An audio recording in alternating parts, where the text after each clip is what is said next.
So welcome all, very good evening. మనం ఈరోజు GSBS private limited and centre for skill development ఈ రెండు institutions సంయుక్తంగా నిర్వహిస్తున్న ఆత్మ నిర్భర్ భారత్ అభియాన్ వెబినార్ సిరీస్ లో 3వ భాగంలో ఉన్నాం. ఇందులో గడిచిన 2 గంటల్లో ఇంగ్లీష్, హిందీ మరియు రెండు కూడా జరిగాయి. దీనిలో ముఖ్య వక్తలుగా జిఎస్బిఎస్ ప్రైవేట్ లిమిటెడ్ అధినేత మధుసూదన్ జుంజున్వాలా గారు, అలాగే CST centre for skill development సంస్థల చైర్మన్ డాక్టర్ రుద్ర గారు ఈ వెబినార్స్ ని ముందుకు తీసుకెళ్తున్నారు. అలాగే ఈ జిఎస్బిఎస్ ప్రైవేట్ లిమిటెడ్ అనేది ఈ 2 చక్రాలపై నడుస్తూ ఉంది. అందులో ముఖ్యంగా ఏంటంటే చదవండి, ఆలోచించండి, రాయండి, కమ్యూనికేట్ చేయండి.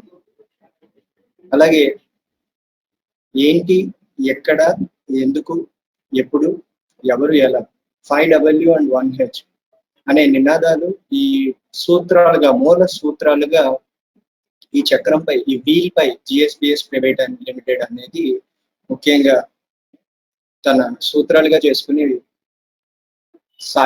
ప్రయాణం సాగిస్తుంది. ఈ సాయంత్రం మనతో ఈ ప్రెజెంటేషన్ ని మనకి ముఖ్య అతిథిగా ఉన్న doctor Rudra garu, chairman of CST institutions.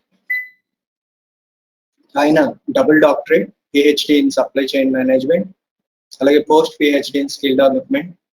సుదీర్ఘ 2 దశాబ్దాల ఎక్స్పీరియన్స్ గల ఫార్మా ఎడ్యుకేషన్ లో ఉస్మానియా యూనివర్సిటీ నుంచి లెక్చరర్ గా పనిచేస్తూ అర్ధ శతాబ్దం హైబ్రిడ్ అకాడమీ ఇండస్ట్రీలో కూడా ఈయన లెక్చరర్ గా ఎక్స్పీరియన్స్ ఉంది. అలాగే ఎస్టీ అండ్ సిఎస్టితో మెంటర్ గా వ్యవహరిస్తున్నారు. NITI Aayog, government of India, Maharashtra human resource department నుంచి గవర్నమెంట్ ఆఫ్ ప్రెసిడెంట్ ఐఏసీగా professor emeritus and multiple university, ఎన్నో యూనివర్సిటీలకి ఈయన ఆచార్యుడిగా పనిచేస్తున్నారు. అలాగే మరొక ముఖ్యమైన వ్యక్తి మధుసూదన్ జుంజున్వాలా గారు, జిఎస్బిఎస్ ప్రైవేట్ లిమిటెడ్ యొక్క సిఇఓ అయిన వారు. ఆయన ఎంటర్ప్రెన్యూర్షిప్ అలాగే ఈ బిజినెస్ లో ఎంతో కాలం సుదీర్ఘ అనుభవం కల వ్యక్తి. Professional manager turn entrepreneur in 3 decades, 3 దశాబ్దాల ఎక్స్పీరియన్స్ అనేది ఈయన దగ్గర ఉంది. అలాగే నో ప్రాబ్లం, ఏ సమస్యకి ఒక సమాధానం లేకుండా ఏది ఉండదు అనే దాన్ని నమ్ముతూ ఎంతో మందిని ఆయన ప్రోత్సహిస్తూ అలాగే ఆయన జీవితాన్ని సాగిస్తూ ఉన్నారు. బీటెక్, ఈయన ఐఐటి ఖరగ్పూర్ నుంచి బీటెక్ చేస్తున్నారు. సౌత్ ఇలినాయిస్ యూనివర్సిటీ నుంచి ఎంఎస్ చేశారు. వీడియోకాన్ గ్రూప్ తో ఈయన అసోసియేట్ అయ్యారు. GL Pro, CEAT, pest control of India, MSP steel and power, history industries and international conveyors, ఇలాంటి ఎన్నో కంపెనీలతో ఆయన సంయుక్తంగా బాధ్యతలు నిర్వహిస్తున్నారు. Business processing re engineering, Harvard business school నుంచి, మరి అలాగే సిక్స్ సిగ్మా క్వాలిటీ, సామ్సంగ్ నుంచి, ఎస్డిఐ మలేషియా, ఇవన్నీ కూడా ఈయన కాంట్రిబ్యూట్ చేస్తూ ఉన్నారు. ఈయన మరొక ముఖ్య సూత్రం ఏంటంటే simplicity means the achievement of maximum effect with minimum means. చాలా తక్కువ వనరులతో ఎక్కువ ఆదాయాన్ని పొందే ఇటువంటి మార్గాలను ఈయన నమ్ముతూ ఉన్నారు. మనం ఈ సాయంత్రం మనం ఆత్మనిర్భర్ భారత్ అభియాన్ లో సూక్ష్మ, చిన్న, మధ్య తరహా పరిశ్రమల గురించి ఈ వెబినార్ లో మనం చూస్తాం. దీన్ని మా సిఎస్టి చైర్మన్ అయినటువంటి రుద్ర గారు ఈ వెబినార్ ని ఆయనకి అందజేస్తున్నారు.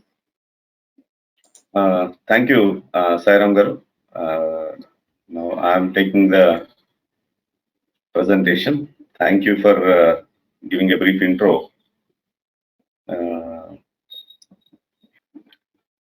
ఈ సాయంకాలం అందరికీ నమస్కారం అండి, and welcome to Atmanirbhar Bharat Abhiyan. ఇది మనం ఆత్మనిర్భరతతో మన భారతదేశాన్ని ముందుకు తీసుకెళ్ళాలి అని ఒక ప్రధానమంత్రి గారు ఈ కోవిడ్ టైంలో ఇచ్చిన పిలుపుని మేము ఏప్రిల్లోనే మొదలు పెట్టాం. ముందు నవయుగం వ్యవస్థాపకత అంటే ఒక కొత్త పరిశ్రమలు ఎలా స్థాపించాలి, భారతదేశంలో పరిశ్రమల అవసరం ఏముంది అన్నది మా టీం మెంబర్స్, మా గురువు గారైన మధుసూదన్ జుంజునవాల గారు మొదలుపెట్టి ఇది 3వ సిరీస్ అండి. సో ఇది మొదట నవయుగం వ్యవస్థాపకతలు, ఆ తర్వాత ఆత్మనిర్భర్ అభియాన్, దానిలో నవయుగం దాని విశిష్టత, అలాగే ఈ 3వ సిరీసు సూక్ష్మ చిన్న మధ్య తరహా పరిశ్రమలు, దీన్ని కామన్ గా ఇంగ్లీష్ లో ఎంఎస్ఎంఈ అంటాం. ఎంఎస్ఎంఈ అంటే micro, medium and small enterprises, micro, small and medium enterprises. So అలాంటి ఉద్దేశంతో ఇది నడుపుతున్నాం మనం.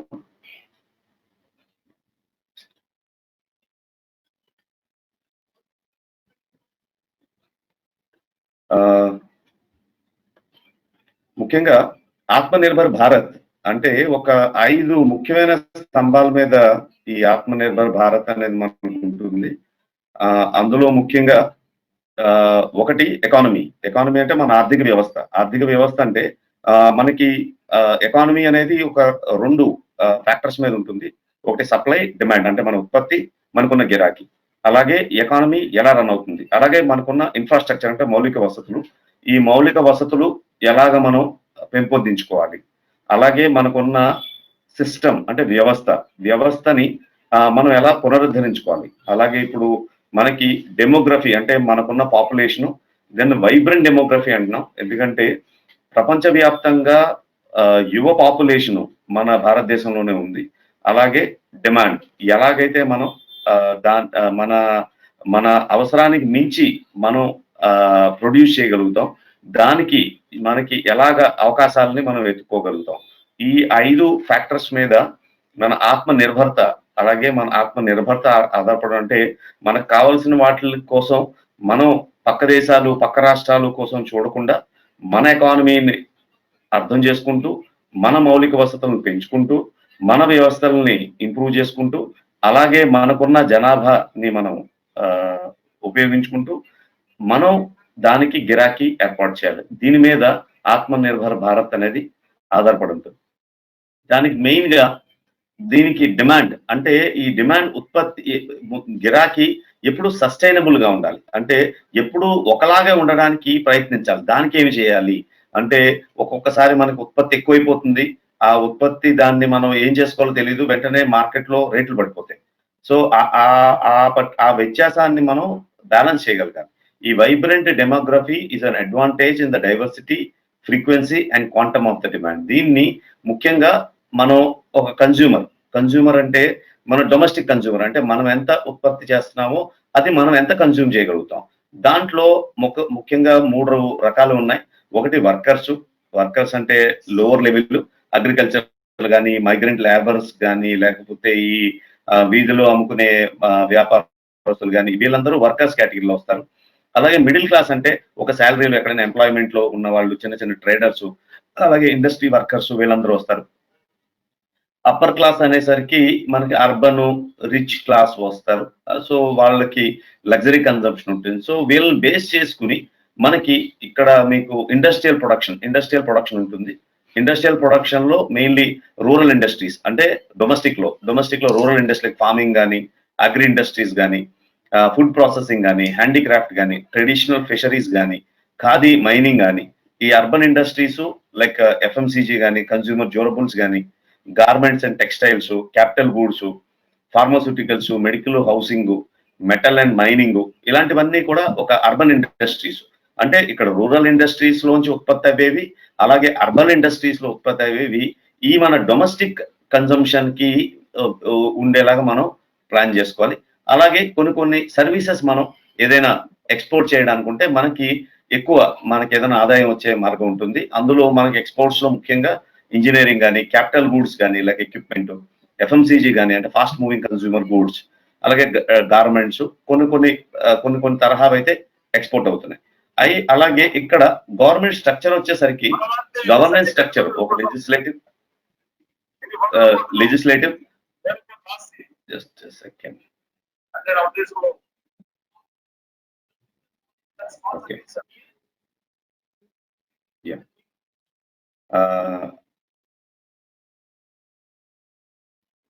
ముఖ్యంగా ఈ గవర్నమెంట్ అంటే గవర్నమెంట్ స్ట్రక్చర్ కానీ అలాగే గవర్నమెంట్ అండర్టేకింగ్ ఎస్టాబ్లిష్మెంట్ కానీ like public sector units, defence, railways, banking, health care, education, అలాగే ఇన్ఫ్రాస్ట్రక్చర్ ప్రాజెక్ట్స్ అంటే మౌలిక వసతులు ఎందులో మనం ఇంప్రూవ్ చేయగలుగుతాం అంటే రైల్వేస్ లో కానీ, వాటర్ వేస్ లో కానీ, ఇరిగేషన్ లో కానీ, power, defence, medical, education, communication, roads and bridges ఇలాంటి వాటిల్లో మనం డిమాండ్ అనేది క్రియేట్ చేయగలుగుతాం. అలాగే సర్వీసెస్ లో ముఖ్యంగా డొమెస్టిక్ సర్వీసెస్ లో మన ఎడ్యుకేషన్ కానీ, ట్రావెల్ అండ్ టూరిజం కానీ, హెల్త్ కేర్ కానీ, ఇన్సూరెన్స్ కానీ, బ్యాంకింగ్ అండ్ ఫైనాన్స్ సిస్టమ్స్ కానీ, IT and IT enabled services కానీ, అలాగే వీటిలో కూడా ఎక్స్పోర్ట్స్ లో మనం దేని మీద ఫోకస్ చేయొచ్చు అంటే ఐటీ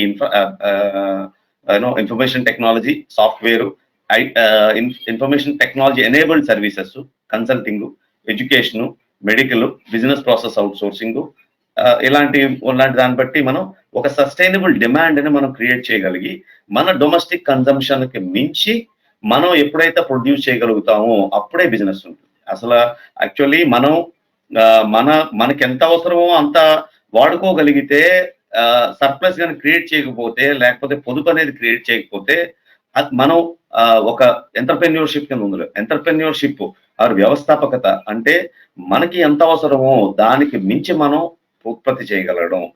మనకైతే ఏదైతే సర్ప్లస్ ఉత్పత్తి ఉందో దాన్ని మనం ఎలాగైనా ఇతర దేశాలకు అమ్మడం కానీ లేకపోతే దాన్ని మనం స్టోర్ చేయడం కానీ దానితోనే మన ఆత్మనిర్భర్ అభియాన్, ఆత్మనిర్భర్ భారత్ అనేది ఫామ్ అవ్వగలుగుతుంది. దీనికి ఆత్మనిర్భర్ భారత్ ద్వారా ఒక ఫైనాన్షియల్ ప్యాకేజ్ అంటే మన ప్రధానమంత్రి మోడీ గారు అండ్ నిర్మలా సీతారామన్ గారు ఒక ఫైనాన్షియల్ ప్యాకేజ్ అనేది మనకి అనౌన్స్ చేశారు. అదంతా చాలా మంది మొదట చిన్న చిన్న జోకులు వచ్చినాయి దట్ ఈ ప్యాకేజ్ ఏంటో అర్థం కాలేదు అంటే సడన్ గా ప్యాకేజ్ అనౌన్స్ చేయగానే అందరూ వాళ్ళ అకౌంట్ లో పలానా డబ్బులు మనకి పడిపోతాయి, ఏదో హెలికాప్టర్ మనీలా మనకు పడిపోతుంది, మనం దాన్ని ఖర్చు పెట్టుకోవచ్చు, అలా ఎకానమీ రన్ అవుతుంది అని చెప్పి కొంచెం అపోహపడ్డారు.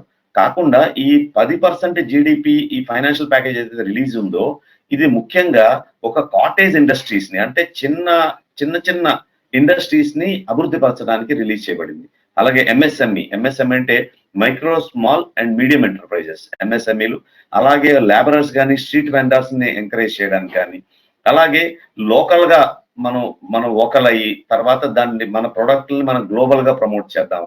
అలాగే చాలా బోల్డ్ రిఫార్మ్స్, చాలా సంస్కరణలు సెక్టార్స్ లో వేరియస్ సెక్టార్స్ లో మనకి వచ్చినాయి. అలాగే ఇవన్నీ కూడా ఒక మిడిల్ క్లాస్ అంటే లోవర్ లెవెల్లోనూ తక్కువ ఉన్నారు, రిచ్ క్లాస్ లోనూ తక్కువ ఉన్నారు.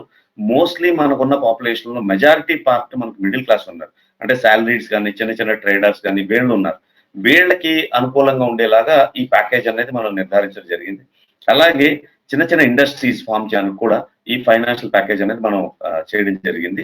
సో ఇది కొంచెం బ్యాక్గ్రౌండ్ లో చూస్తే మైక్రో స్మాల్ మీడియం ఎంటర్ప్రైజెస్ ఇవి ఎకనామిక్ గ్రోత్ కి ఎప్పుడు దోహదపడతాయని 2006 సంవత్సరం నుంచే micro small medium crisis development act అని ఒక చట్టం అనేది తీసుకొచ్చారు.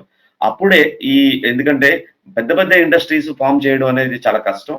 అది ముఖ్యంగా క్యాపిటల్ ఇన్వెస్ట్మెంట్ అంటే మొదట మన ఎక్విప్మెంట్ మిషనరీ కొనడానికి ఎంత అవుతుందో దాన్ని బేస్ చేసుకుని ఒక కేటగరైజేషన్ జరగడం జరిగింది. అందులో మైక్రో ఎంటర్ప్రైజెస్ అంటే మ్యానుఫ్యాక్చరింగ్ లో 25 లక్షలు అంటే 2.5 మిలియన్ 25 లక్షలు ఉంటే అది మైక్రో అని, అలాగే ఒక 50 లక్షలు ఉంటే అది స్మాల్ అని, 1 కోటి రూపాయలు ఉంటే అది మీడియం అని, అలాగే సర్వీసెస్ లో ఒక 10 లక్షలు ఉంటే అది మైక్రో అని, ఇంచుమించుగా 20 లక్షలు అంటే అదొక స్మాల్ అని, ఒక 50 లక్షలు ఉంటే అది మీడియం ఎంటర్ప్రైజ్ అని అలాగా కొన్ని డిఫరెన్షియేట్ చేశారు. కాకపోతే ఇక్కడ ఓన్లీ వాళ్ళు మొదట పెట్టుబడి ఎంత ఉంటుందో దాన్ని బేస్ చేసుకుని ఒక క్లాసిఫికేషన్ చేశారు. తర్వాత ఎంఎస్ఎంఈ మొన్న జూలై 1, 2020 మన ఫైనాన్స్ మినిస్టర్ నిర్మలా సీతారామన్ గారు ఇచ్చిన కొత్త కేటగిరీ దాన్ని బట్టి ఇది ఇక్కడ ఇన్వెస్ట్మెంట్ తో పాటు యాన్యువల్ టర్నోవర్ అనేది ముఖ్యంగా పరిగణలోకి తీసుకున్నారు. యాన్యువల్ టర్నోవర్ లో ముందు ఇన్వెస్ట్మెంట్ అంటే యాన్యువల్ టర్నోవర్ వాళ్ళకి కానీ 5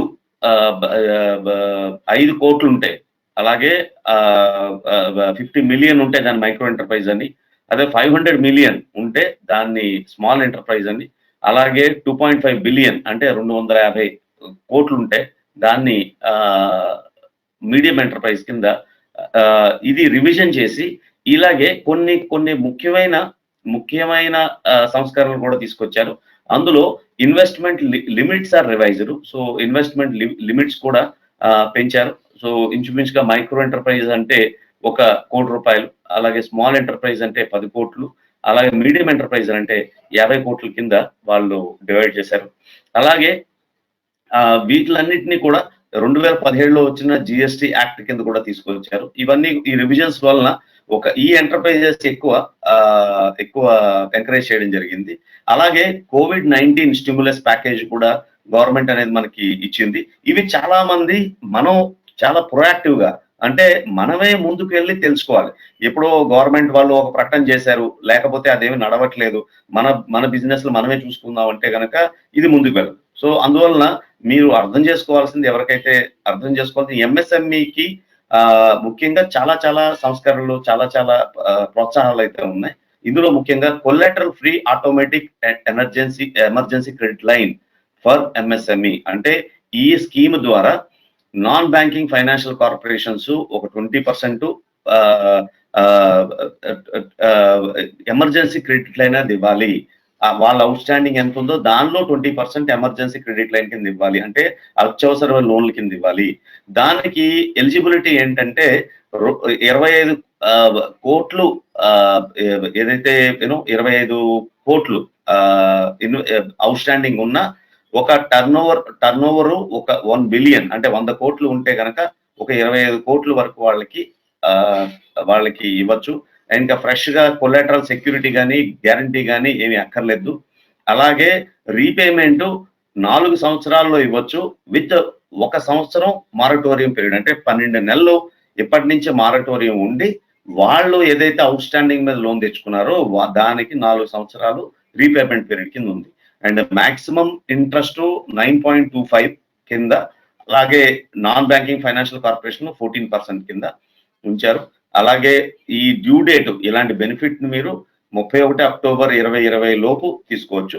మొత్తం 3 ట్రిలియన్స్ మీ లోన్ అనేది రెడీగా ఉంది. అంటే వితౌట్ ఎనీ కొలాటరల్స్ మీకు ఎమర్జెన్సీ క్రెడిట్ లైన్ అనేది micro and small and medium enterprises కి ఉంది.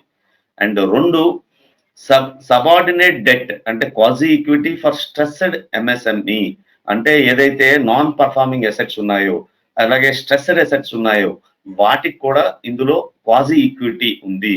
అలాగే ఈ debt recovered from the banks will be, మళ్ళీ ఆ డెట్ ఎవరైతే వాళ్ళ వెనక్కి కట్టారో మళ్ళీ ఆ ప్రమోటర్ లోనే ఈక్విటీ ఇన్వెస్ట్మెంట్ కింద పెట్టాలని బ్యాంకులకు ఆదేశం చేశారు.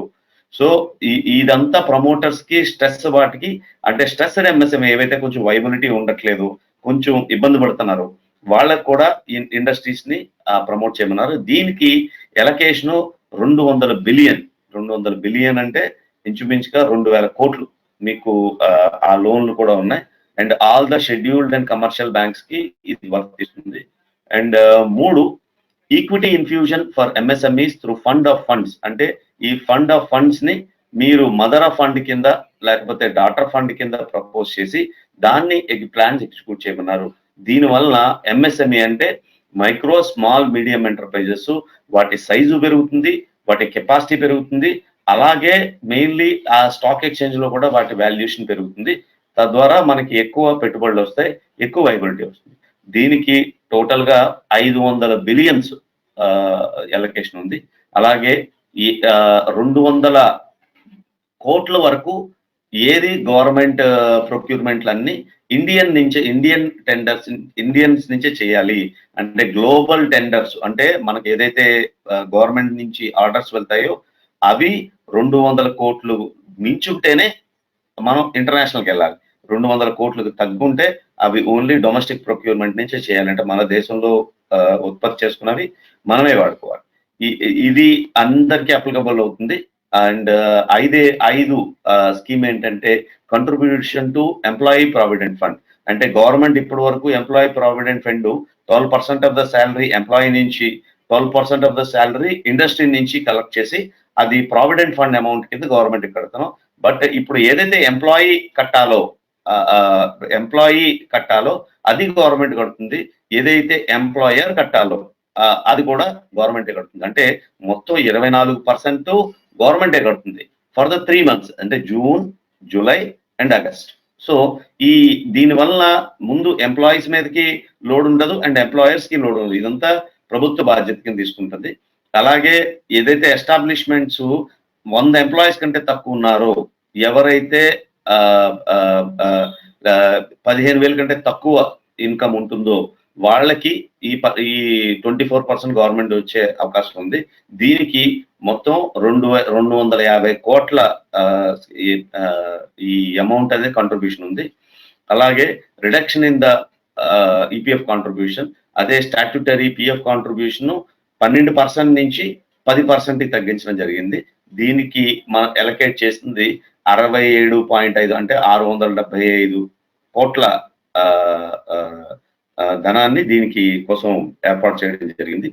అలాగే benefits to all state government, అంటే సెంట్రల్ గవర్నమెంట్ తో స్కీములతో పాటు ఎంఎస్ఎంఈలకి స్టేట్ గవర్నమెంట్ నుంచి కూడా చాలా ప్రోత్సాహకాలు వస్తున్నాయి. ముఖ్యంగా సబ్సిడీ అమౌంట్ అనేది క్యాపిటల్ ఇన్వెస్ట్మెంట్ కింద చూసుకుంటున్నారు. Subsidy on payment of the interest, capital investment ఏదైతే చేస్తారో దానిలో సబ్సిడీ ఉంటుంది. దీనికి ఏదైతే ఇంట్రెస్ట్ పే చేస్తారో దాని మీద సబ్సిడీ ఉంటుంది. అలాగే సీడ్ క్యాపిటల్ ఏదైతే అవసరం అవుతుందో దానికి సపోర్ట్ చేస్తారు. స్టేట్ జిఎస్టీ ఏదైతే ఉంటుందో అది ఇమీడియట్ గా మీకు రియంబర్స్మెంట్ అయిపోతుంది. అండ్ కన్సెషన్, స్టాంప్ డ్యూటీలో కన్సెషన్ ఉంటుంది, ఎలక్ట్రిసిటీ బిల్లులో కన్సెషన్ ఉంటుంది. అలాగే ఈ ఈఎస్ఐ కానీ పిఎఫ్ ఎంప్లాయ్మెంట్ లో కన్సెషన్ ఉంటుంది.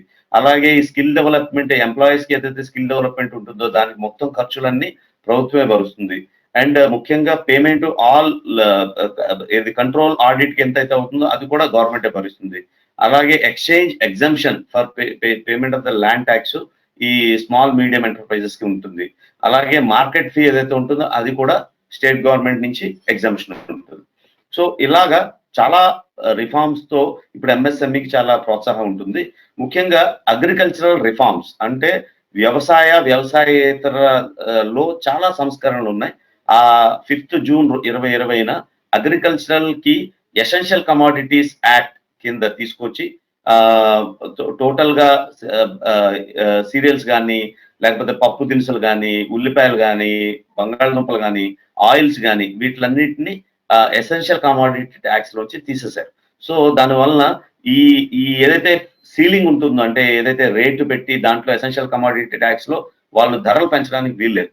అలాంటి యాక్ట్ తీయడం వల్ల రైతుకు గిట్టుబాటు అయ్యే ధరలు రైతే నిర్ణయించుకోవడానికి అవకాశం ఉంటుంది.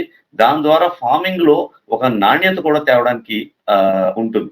అందులో ముఖ్యంగా అంటే మార్కెట్ కి, మండీస్ కి ఇప్పుడు రైతు బజార్లో నిర్ణయించిన ప్రైజులకే వాళ్ళు అమ్మాలన్న ఇది ఉండదు. దానివల్ల ఏమవుతుంది అంటే వాళ్ళు డైరెక్ట్ గా ఫార్మ్ గేట్ దగ్గర అమ్మచ్చు, కొన్ని ఫ్యాక్టరీస్ కి అమ్మచ్చు, వేర్ హౌస్ కి అమ్మచ్చు, కోల్డ్ స్టోరేజెస్ పెట్టవచ్చు, ఇంకా కమిషన్స్ వాళ్ళ నుంచి బెడద నుంచి బయటకు రావచ్చు. అలాగే డైరెక్ట్ గా వీళ్ళకి ఏదైతే పేమెంట్స్ ఉంటాయో డైరెక్ట్ గా వాళ్ళ బ్యాంక్ అకౌంట్స్ లోకి రావచ్చు. దీనివల్ల ముఖ్యంగా రైతులు అనే వాళ్ళు చాలా ఎంపవర్ అవుతారు. ఈ ఎంపవర్ అవి వాళ్ళు ఈవెన్ కాంట్రాక్ట్ ఫార్మింగ్కి వెళ్ళచ్చు. అంటే వాళ్ళు డైరెక్ట్ గా హోల్సేలర్స్ తో కానీ, ప్రాసెసర్స్ తో కానీ, రిటైలర్స్ తో కానీ, ఎక్స్పోర్టర్స్ తో కానీ వాళ్ళు డైరెక్ట్ గా నెగోషియేట్ చేసుకుని వాళ్ళ టర్మ్స్ పెట్టుకుని క్వాలిటీ కానీ, గ్రేడ్ కానీ, ప్రైస్ కానీ, క్వాంటిటీ కానీ దాన్ని మ్యూచువల్ గా మాట్లాడుకుని ఏదైతే క్వాలిటీగా వాళ్ళు తీసుకురాగలుగుతారో దానికి సరైన ధర అనేది రైతు ఎవరైతే ప్రొడ్యూసర్ ఉంటాడో, అలాగే ఎవరైతే అమ్మకందారు ఉంటాడో వాళ్ళతో డైరెక్ట్ గా నెగోషియేట్ చేసుకుని మంచి క్వాలిటీ వంగడాలని, లేకపోతే మంచి క్వాలిటీ అవుట్పుట్స్ ని మార్కెట్ లోకి రిలీజ్ చేయడానికి ఒక రైతుకి ఈజీగా ఉంటుంది. అలాగే టెక్నాలజీ అనేది ఇప్పుడు రైతులకు చేరుతుంది.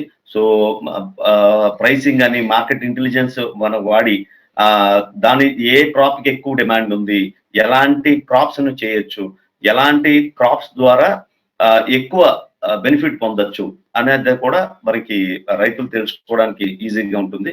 అలాగే ఈ ఎంటర్ప్రైజ్ సెగ్మెంటేషన్ చూస్తే ముందు అంటే పింక్ లో top of the pyramid large enterprises నుంచి మీడియం ఎంటర్ప్రైజెస్, అంటే ఇన్వెస్ట్మెంట్ 50 కోట్లు, అలాగే టర్న్ ఓవర్ 250 కోట్లు ఉంటే దాన్ని మీడియం ఎంటర్ప్రైజెస్ ఉంటాం. అలాగే స్మాల్ ఎంటర్ప్రైజెస్ అంటే ఒక 10 కోట్లు, అలాగే టర్న్ ఓవర్ 50 కోట్లు ఉంటే కనుక దాన్ని స్మాల్ ఎంటర్ప్రైజెస్ అంటాం. అలాగే మైక్రో ఎంటర్ప్రైజెస్ అంటే 10 లక్షలు, అలాగే టర్న్ ఓవర్ 50 లక్షలు ఉంటే కనుక దాన్ని ఇన్వెస్ట్మెంట్ 1 కోటి ఉండి టర్న్ ఓవర్ 5 కోట్లు ఉంటే దాన్ని మైక్రో ఎంటర్ప్రైజెస్ ఉంటాం. వీటిని ఇప్పుడు మన మైక్రో ఎంటర్ప్రైజెస్ ని ఎక్కువగా మనం ప్రోత్సహిస్తే గనక more micro enterprises will make a better India. So అలాగే ప్రైవేట్ సెక్టర్ స్టేటస్ దానికి ఉంటుంది. అలాగే ఎంఎస్ఎంఈ స్టాక్ ఎక్స్చేంజ్ అని ఒకటి విడిగా ఉండి పెట్టుబడులు అవి తెప్పించుకోవడానికి ఈజీగా ఉంటుంది.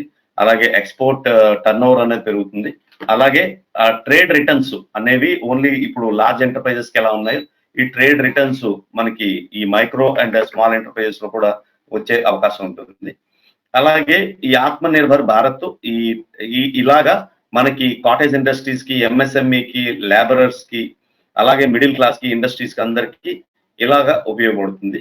ఇది ముఖ్యంగా ఈ ఏదైతే 200 కోట్ల మనకి ఫైనాన్షియల్ ప్యాకేజ్ అనౌన్స్ చేశారో అది ముఖ్యంగా ఈ ఎంఎస్ఎంఈస్ కి, అలాగే ముఖ్యంగా ఇలాగా ఇన్ని కోట్లు ఈ పర్టికులర్ అంటే రెవెన్యూ లాస్ అనేది బిజినెస్ ద్వారా ఇన్ని కోట్లు, అలాగే ప్రధాన మంత్రి గరీబ్ కళ్యాణ్ యోజన అని చెప్పేసి ప్రధాన మంత్రి పిఎం జీకేపీ లాగా అనౌన్స్ చేశారు.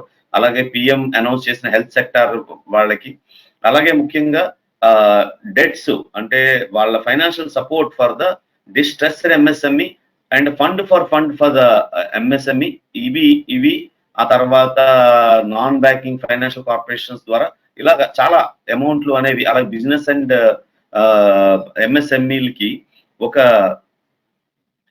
3 లక్షలు లేకపోతే అరౌండ్ 4 లక్షల కోట్లు ఈ ఎంఎస్ఎంఈకే ఇచ్చుకొచ్చారు.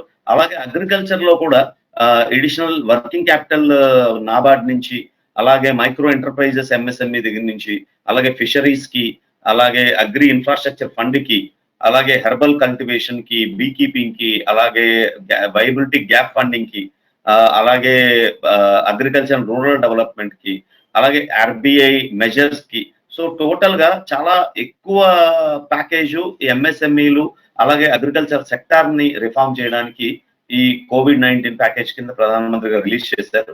ఈ ప్యాకేజ్ ని అర్థం చేసుకుని మనం దాన్ని డ్రా చేయగలిగితే మనం ఆత్మ నిర్భర్ భారత్ అనేది సాధించవచ్చు.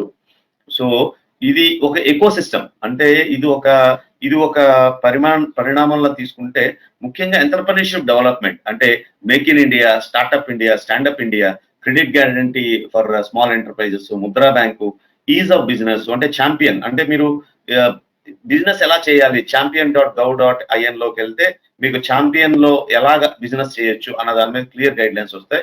మనం ఎంతో కొంత ప్రొయాక్టివ్ గా ఉండాలి. అంటే మనం ఇవన్నీ తెలుసుకుని ఏమి చేయకపోతే వాళ్ళు ఇచ్చిన ప్యాకేజ్ అది మనకు వృధా అయిపోతాయి. మనం ఆత్మనిర్భర భారత్ అని ఎంత మాట్లాడుకున్నా మనం ఆత్మనిర్భర నాగరికులు అయితేనే అది సాధ్యపడుతుంది. అలాగే సోషల్ సెక్యూరిటీ, జన్ధన్ కానీ, లేకపోతే Mahatma Gandhi employment generation scheme కానీ, ఎంప్లాయ్మెంట్ గ్యారంటీ స్కీమ్ కానీ, ఆయుష్మాన్ భారత్ అంటే టోటల్ గా అందరికీ హెల్త్ కోసం, అలాగే డైరెక్ట్ బెనిఫిట్ ట్రాన్స్ఫర్ అంటే కొంతమంది ఎవరైతే అవసరం ఉంటుందో పూరు మైగ్రెంట్ లేబర్ వాళ్ళకి డైరెక్ట్ బెనిఫిట్ ట్రాన్స్ఫర్, అలాగే ఈ పహల్ ద్వారా ఈ గిబిటప్ గ్యాస్ సబ్సిడీలు ఇవ్వడం, అలాగే ఆరోగ్య సేతు యాప్ ద్వారా కొన్ని మన ఆరోగ్య వ్యవస్థని కొంచెం ఇంకా స్ట్రెంథెన్ చేయడం, అలాగే స్కిల్ ఇండియా. సో ఇవన్నీ కూడా సోషల్ సెక్యూరిటీలోకి వస్తాయి.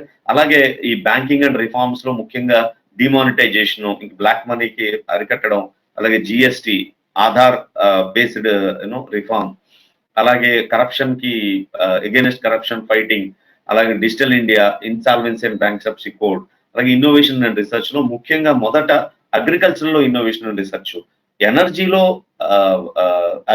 ఇన్నోవేషన్ అండ్ రీసెర్చ్, ముఖ్యంగా సోలార్ ఆల్టర్నేటివ్ ఎనర్జీస్ ఎలా తీసుకురావాలి, వేస్ట్ మేనేజ్మెంట్ ఎలా చేయాలి, అలాగే water conservation and health and hygiene ఎలా ఉండాలి, అలాగే ఈ ఎడ్యుకేషన్ లో కూడా ఎలాంటి రిఫార్మ్స్ మనం తీసుకురాగలుగుతాం.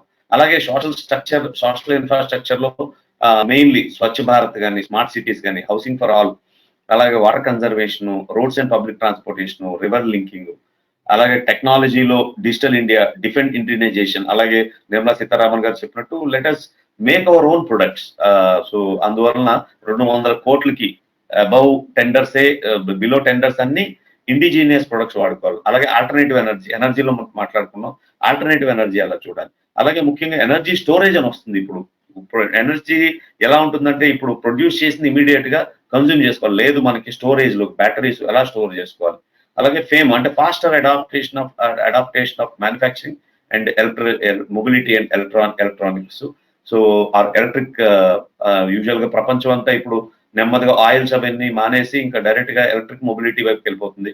దాని మ్యానుఫ్యాక్చరింగ్ మనం ఎలాగా అడాప్ట్ చేసుకోవాలి, దానికి సంబంధించిన స్కిల్ ఎలాగ మనం అడాప్ట్ చేసుకోవాలి. అలాగే గ్లోబల్ సప్లై చైన్ లో make in India, defence corridors, global manufacturing hub, MSME sector, industry 4.0 అంటే డిజిటల్ ని మనం ఎలా వాడుకోవాలి, అలాగే మెడికల్ డివైజెస్ ని ఇంకా ఎఫెక్టివ్ గా ఎలా తయారు చేయాలి, అంటే అలాగే అగ్రికల్చర్ అండ్ రిసోర్స్ కల్టివేషన్ లో సాయిల్ కన్జర్వేషన్ ఎలా చేయాలి, మోర్ క్రాప్ పర్ డ్రాప్ అంటే తక్కువ పెట్టుబడితో తక్కువ నీటితో ఎక్కువ దిగుబడి ఎలా సాధించాలి, అలాగే ఫుడ్ ప్రాసెసింగ్ ఎలా చేయాలి, అలాగే టెక్నాలజీని ఎలా వాడుకోవాలి, ఇంటర్నెట్ ఆఫ్ థింగ్స్ కానీ ఆర్టిఫిషియల్ ఇంటెలిజెన్స్ కానీ ఎలా వాడుకోవాలి, అలాగే ఫార్మ్ మెకనైజేషన్ ఎలా చేయాలి, అంటే టోటల్ గా డ్రిప్ ఇరిగేషన్ ఎలాగా ప్లాన్ చేసుకోవాలి, అలాగే ఐఓటీస్ ని ఉపయోగించి మనం ఎలా ఎక్కువ దిగుబడిని మనం సాధించగలుగుతాం, ఫార్మర్ ఇన్కమ్ ని మనం ఎలా పెంచగలుగుతాం. సో ఇవన్నీ క్రియేట్ చేయగలిగితే గనక ఆత్మనిర్భర్ భారత్ సాధించడం చాలా సుసాధ్యం.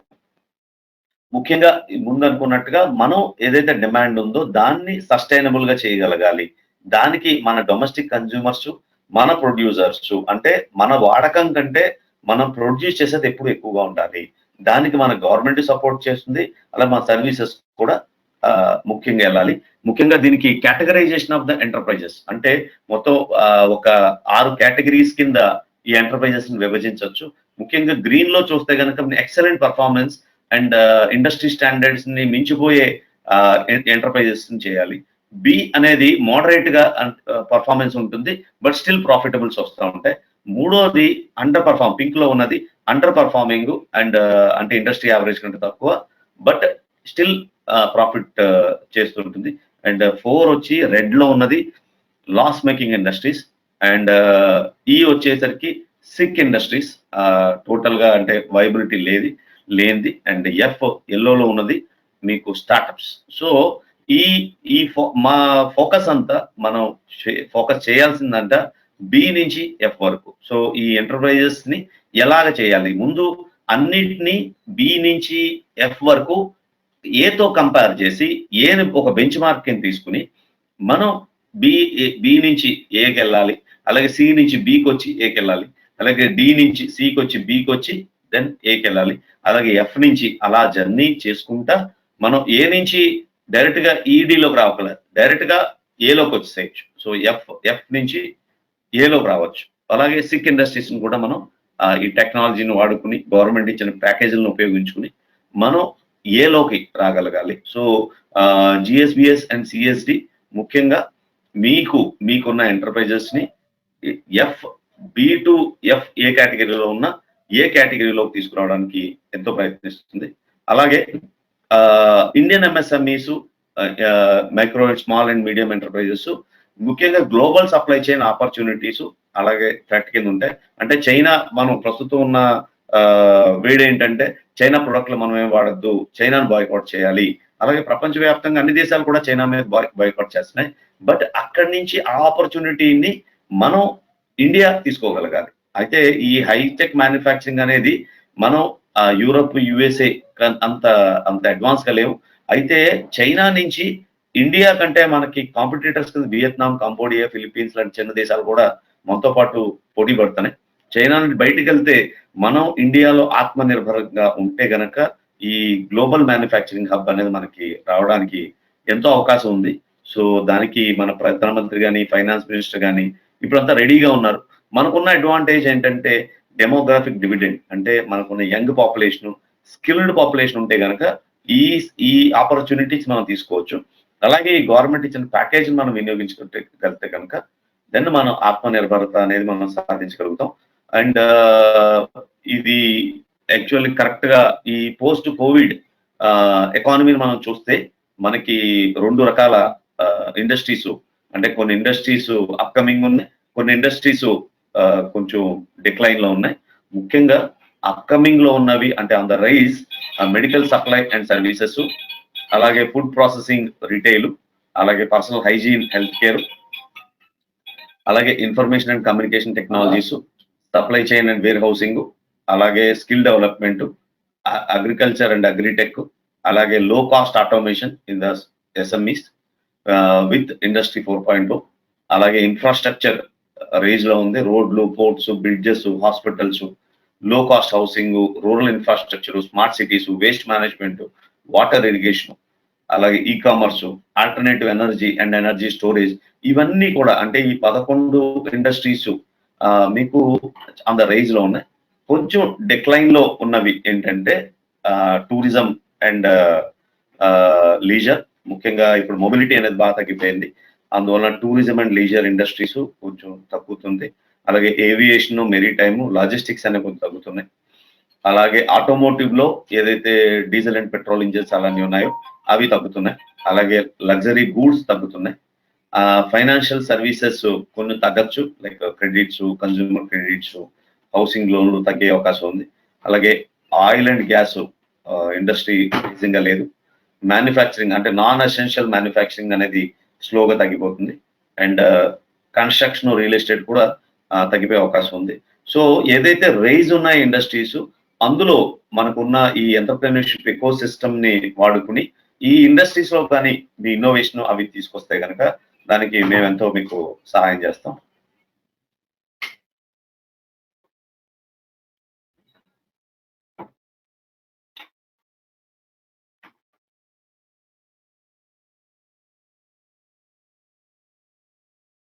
ముఖ్యంగా ఎంఎస్ఎంఈ ఆపర్చునిటీస్ మీరు చూస్తే కనుక దాంట్లో domestic demand from an Atmanirbhar Nagarik అంటే మనం ఇందాక మనం ఒక గ్రిడ్ చూసినట్టు మనం కానీ ఒక ఆత్మనిర్భర నాగరిక ఉండాలి అంటే మనం డొమెస్టిక్ డిమాండ్ మనం క్రియేట్ చేయగలగాలి. అంటే మన వస్తువుల్ని మనమే గౌరవించి మనమే కన్జ్యూమ్ చేసుకోగలగాలి. అలాగే value added export of the technology, services and product. ఎప్పుడైతే మనకి కావాల్సిన దానికంటే మనం ఎప్పుడైతే ఎక్కువ ప్రొడ్యూస్ చేయగలుగుతున్నామో దానికి వాల్యూ యాడ్ చేసి మనం ఎక్స్పోర్ట్ చేయగలగాలి. అలాగే ఇంపోర్ట్ కి మనం కొంచెం ఇంపోర్ట్ కి సబ్స్టిట్యూషన్ మనం ఎత్తుకోగలగాలి ప్రతిదానికి. అంటే ఇప్పుడు ఈ టెక్నాలజీస్ కానీ, ఎలక్ట్రానిక్ డివైజెస్ కానీ, ఈ ఆటోమొబైల్స్ కానీ మనం ఎక్కువగా ఇంపోర్ట్స్ మీద ఆధారపడుతున్నాం. ఇంపోర్ట్స్ మీద సబ్స్టిట్యూషన్ తెచ్చుకోగలగాలి. అలాగే టెక్నాలజీ డెవలప్మెంట్, ఇన్నోవేషన్ మీద ఎక్కువ దృష్టి పెట్టగలగాలి. ముఖ్యంగా ecommerce, skilling, automation, digital business process వీటి మీద మనం పట్టు సాధించాలి. And supply chain efficiency and cost energy optimisation మనం చేయగలగాలి. అండ్ ఈ మిక్స్ తో మనం కానీ మన domestic consumption, value added export and import substitution చేయగలిగితే కనుక మనం నిజంగా ఆత్మనిర్భరత అనేది సాధించగలుగుతాం. అలాగే ముఖ్యంగా జిఎస్బిఎస్ తరఫున అండ్ సిఎస్డి తరఫున మా వైపు నుంచి మీకు ఏమి అందించగలుగుతాం అంటే విత్ డ్యూ డెలిజెన్స్, అంటే టోటల్ గా మీ ఫీజిబిలిటీ స్టడీ చేయగలుగుతాం. అలాగే మీ రిజిస్ట్రేషన్స్, క్లెయిమ్స్, ఈ ఎంఎస్ఎంఈ వచ్చే బెనిఫిట్స్ అన్ని రిజిస్ట్రేషన్ చేయగలుగుతాం. అండ్ ఈ స్టిమ్యులస్ ప్యాకేజెస్ ఏదైతే ఉన్నాయో అవి కూడా మీకు ఇప్పించగలుగుతాం. అలాగే అప్లికేషన్ డాక్యుమెంటేషన్ ఫైనాన్సింగ్ చేయగలుగుతాం. అలాగే మీకు చెక్ లిస్ట్ తయారు చేసి రిపోర్టింగ్, కాంప్లైన్స్, అప్లికేషన్ అంతా చేయగలుగుతాం. అలాగే state and central government incentives మీకు ఇప్పించగలుగుతాం. అలాగే ఈ పొటెన్షియల్ ట్యాక్స్, ఇండైరెక్ట్ ట్యాక్సెస్, ఈ ఇన్సెంటివ్స్ ఏదైతే ఉన్నాయో అవి మీకు అందజేసేలా మేము ప్రయత్నిస్తాం. టోటల్ గా ఏదైతే ఎంటర్ప్రైజెస్ ఉన్నాయో అన్ని ఏ క్లాస్ ఎంటర్ప్రైజెస్ లా మీకు తయారు చేస్తాం. No matter if you're in the B2F category ఏదున్నా మేము మీకు ఆ బెనిఫిట్ అనేది చేయగలుగుతాం. సో ఈ వెబినార్ లో పాల్గొన్నందుకు ధన్యవాదాలు. మీ అభిప్రాయాలు మాకు తెలియజేయచ్చు. ఏదైనా డౌట్ ఉంటే తెలుగులో మమ్మల్ని అడగచ్చు. ముఖ్యంగా మీ ఫీడ్బ్యాక్ ఏదైతే ఉందో దాన్ని gsbusiness.madhusudan@gmail.com ఆర్ csdrjy@gmail.com. సో దీనికి మీరు రాయండి. ఇప్పుడు ఏదైతే ఏమన్నా మీకు డౌట్స్ ఉంటే మీరు చాట్ బాక్స్ లో రాయొచ్చు, ఆర్ అదర్వైజ్ మీరు ఏదైనా హ్యాండ్ రైజ్ చేస్తే కనుక నేను మీకు మిమ్మల్ని అన్మ్యూట్ చేసి నేను మీకు అవకాశం ఇస్తాను. If no questions are there, we're closing. ఇది ఒక మా ప్రయత్నం. ఇది ఒక 3వ సిరీస్ వెబినార్. మొదట న్యూ ఏజ్ ఎంటర్‌ప్రెన్యూర్‌షిప్ మీద ఏప్రిల్ ఎండ్ లో చేసాం. అలాగే మే నెలలో ప్రతి వారం ఒక్కొక్క లాంగ్వేజ్ మీద మనం చేసాం. జూన్ మొదటి వారంలో ఒకే రోజు ఆత్మ Nirbhar Bharat new age entrepreneurship అన్న దాని మీద 3 లాంగ్వేజ్‌లో చేసాం. ఇవాళ కంటిన్యూస్ గా 4 నుంచి ఈ ఆల్మోస్ట్ 7 గంటల వరకు ఈ 3 గంటల సమయాన్ని 3 లాంగ్వేజ్‌లో చేయడం జరిగింది. సో మీలో ఎవరైతే ఇంట్రెస్ట్ ఉంటారో, అంటే మీరు ఒక అకాడమిక్ ఇన్స్టిట్యూషన్ సంబంధించిన వాళ్ళైతే మీ స్టూడెంట్స్ ని సెన్సిటైజ్ చేయండి. మనం ఆత్మనిర్భరత సాధించగలుగుతాం. With this I close. Thank you very much.